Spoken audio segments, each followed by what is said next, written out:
because as you guys progress, you know, and start making whatever kinds of films you want to make, there are writers online who, and mostly online, also in print, that will help you spread the word, will help get attention to your films as you're starting out in your careers. A lot of our friends, a lot of our critic friends, we all agree that we would like to use our position, or at least our publishing power, as much or as little as we have, to help the movies that we believe in get noticed. And I think that's probably going to be more relevant to you guys in the next few years. Do you think the role of social network in society today or culture today diminishes or helps to develop film criticism? I'm thinking specifically about getting back to the point that was raised about the brevity of film criticism and the sound bites, like Twitter crits that are popular at film festivals. Are those? I mean, I think that I think it's a sort of cultural sort of through line more than it is just about film criticism. There is a sort of reductionist attitude about most things. They just want to know if I should do it or I shouldn't do it, if it's good or it's bad, if I'll like it or I won't. You know, but I also think that while there are going to be those people, like particularly at film festivals, I feel like there will be people who can do that and who can give a certain kind of audience for film festivals that sort of information. I don't think anybody who's going to a film festival is doing it because they just want to know the bottom line. I mean, these are people who are passionate about film, and they want, you know, whether they want to read a 4,000 word review about every single movie at the festival, you know, maybe not, but I do think that, I mean, I think that social networking is beneficial to getting your voice out there and communicating that you are writing about different kinds of things. But I don't think that, you know, I mean, it's good and bad. But I think you guys have Twitter accounts in here. I would love to see a Twitter critique from everybody with a Twitter account at the end of the day today, and you can hash mark SavFF, and it'll pop up on the Savannah Film Festival website. That could be kind of fun. Yeah, another. Just along that line of thinking, a question came to mind. Have you seen any really innovative uses of social networking to promote films? Or has anyone gotten a film in your hands that you've helped publicize in some way through social networking that might not have happened 5 years ago? Well, I've stayed in touch with filmmakers that I've met at like regional festivals that don't live in don't live in LA. Sure. I've stayed in touch with them via Facebook and kept up to date with their films as they make them, and they'll send me a screener or a DVD or something. So it's good in terms of maintaining that network. It could be useful in terms of creating new relationships online, I think. Well, I would say, you know, I mean, I think these are very carefully engineered studio marketing campaigns, but the campaign for Paranormal Activity, the first one, yeah. You know, it was very strategic in terms of presenting the potential fans of that movie with the feeling that they were taking ownership of this, and so it was like a fake platform kind of release. Where they were like, where do you want this movie to be next, or whatever. But it did sort of take place via this social networking media, and I think that was, I mean, it was incredibly effective, and it created. I mean, we covered it was the premiere of Paranormal Activity 2. We got there at 6 o'clock for a midnight show, expecting, I'm like, there'll be like maybe 50 people or something. There were 400 people there at 4 o'clock. And it was because these people all felt a genuine sense of ownership of that franchise. You know, not whether they were, you know, sort of deluding themselves that they had bought into a marketing campaign, or that they really felt that way. Like, they were passionate about it in a way that I don't believe that they would have if they had just seen the ad in the newspaper or watched the thing on TV.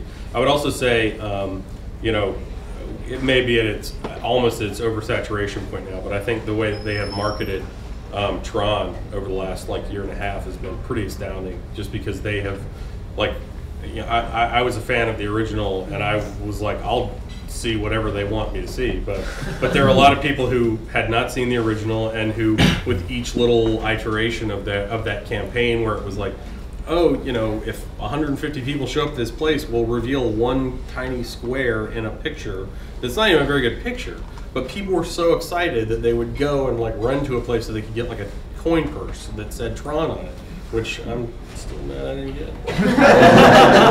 I think in terms of maybe engaging that with like the smaller DIY filmmakers, Yeah, like maybe like an independent things like that. filmmaker. I know I've covered a lot of gimmicky things, like the first film to distribute itself through, you know, an iPhone app, you know, or things like that. And a lot of that has managed to get in front of my eyeballs. Unfortunately, most of the films that are doing that have sucked or been completely uninteresting. You know, it's another gimmicky zombie movie or whatever. But it's definitely out there. I think there's, you know, Tron has been a great example of a studio re-energizing how the same wrote advertising, but then it's, you know, $100+ million campaign, so it's, you know, there's different level. As for doing it as just a no-budget filmmaker, there is definitely room for creativity, especially if you have an interesting story or an interesting film to back it up once you've gotten that very shallow, you know, eyeball on your product. I think if you have a small film that you need to generate buzz for, Twitter is a good way. If you can get your film in front of, say, journalists who tweet and encourage them to tweet, or somehow get them to tweet, pretty much every film journalist out there right now is interconnected. So I think that's a really smart way. It's a very immediate way to start generating buzz.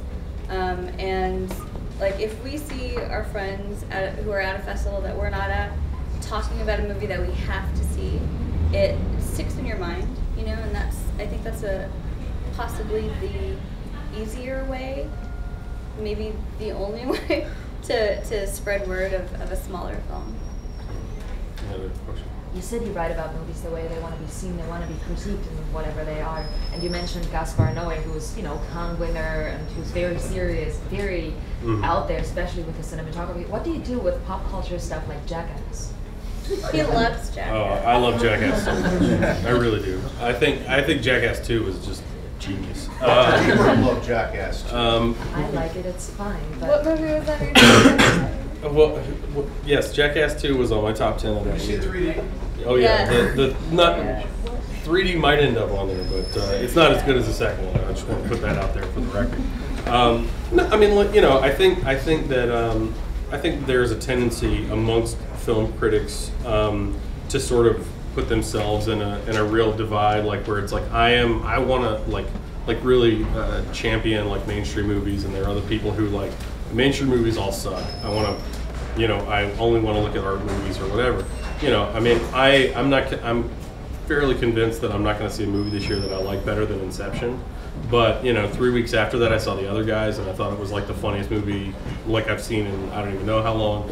You know, and at the same time, I saw I don't know that I forgot the director's name, but the movie I Am Love with Tilda Swinton I thought was just absolutely gorgeous, and just an amazing movie. And so I don't, you know, for me it's really easy to like be able to sort of absorb all these different kinds of things. I mean, I love broad comedies, and I love you know, serious art movies, and you know, at the same time. And I think as a film critic, you have to, and I think that as a byproduct of watching a lot of movies, you run the risk of, like, again, sort of burning yourself out on the conventions of these movies, or seeing the same thing over and over and over again. But as long as people continue to make good versions of a genre or a kind of movie, and you can sort of hold on to that, then I don't think it's that hard to retain your sort of like enthusiasm for genres or any kind of film, no matter what it is, especially if it's people getting hit in the balls. Yeah, kind of an extension of that. I was thinking about, like, people, like, the reviews for dramas are often taken very seriously. Like a review for a movie like Saw 4, which has a built-in audience, or Saw whatever just came out. Like, do you find that you're reviewing for deaf ears? Because there's like kind of a dichotomy between the negative reviews versus the built-in tickets that are being sold. I'm sorry, I don't understand that. Do you mean like people writing serious, like reviews being taken seriously? Like, there are serious reviews for like the newest Saw movie. but no one was ever to that film would have ever read. I mean, I think that, you know, we have a colleague who we do a web show with, and he's, as far as I'm concerned, like the biggest authority on Saw that exists for whatever that means to a reader. I mean, like, he really has like deconstructed like the subtext of what these movies are about and sort of the themes and all these other things. Now, personally, like, I don't think there's much to more than maybe the first one. I think the rest of them are just kind of gross, you know, and unimaginative and sort of thematically empty. But, you know, I think as long as somebody can, you know, can create an argument and back it up, like, I think that it's so legitimate. And so writing, you're right that like the by and large, like, sort of the fan base of Saw is not going to care if you write a negative review or you write something where you are pointing out every actual flaw that movie has. But I think that shouldn't discourage a critic from writing that way, because, you know, one, you should be honest, and two, you know, if you feel like you have a real insight about a movie, I mean, that could be something that somebody else likes. I mean, you could say, I hate the fact that there's this, the way the violence is depicted is X, Y, Z, and somebody could be like, well, I think that's exactly why it's effective. And they may just never have thought about that. Because unfortunately, it's we're running out of time. It's just things just got started. It feels like this has been great this morning. I want to please help me and welcome our guests, Bryn Brand, Jenny Monaco.